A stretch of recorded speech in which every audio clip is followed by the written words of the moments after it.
নমস্কার, আজ আমি বানিয়েছি ঝিঙে আলু পোস্তের তরকারি। প্রথমে কড়াইতে তেল গরম করে নিয়েছি। তেল গরম হয়ে গেলে কালো জিরে ফোড়ন দিয়ে একটু পেঁয়াজ কুচি ভেজে নিয়েছি।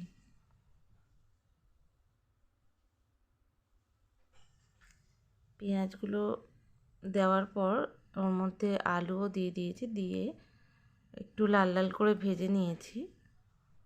এদিকে এবার মশলাটা চলুন তৈরি করে নিই।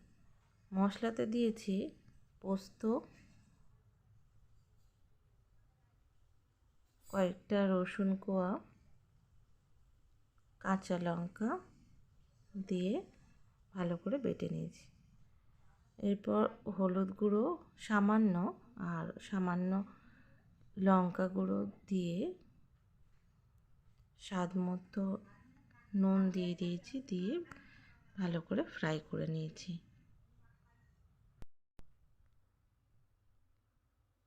যতক্ষণ না লাল হচ্ছে ভালো করে এটাকে ভেজে নেব। তারপর বেটে রাখা পোস্ত উপর থেকে দিয়ে গ্যাসটার আঁচটা জোর করে দিলাম, দিয়ে সেদ্ধ হতে ঝিঙেটাও ওর মধ্যে একবারেই দিয়ে নাড়াচাড়া করে দিয়ে আর চাপা দিয়ে কিছুক্ষণ সেদ্ধ হতে ছেড়ে দেবো।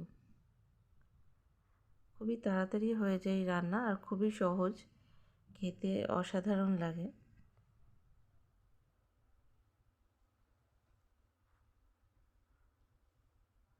বেশ প্রায় হয়েই এসেছে, দেখে নেব আলুটা সেদ্ধ হয়েছে কি না।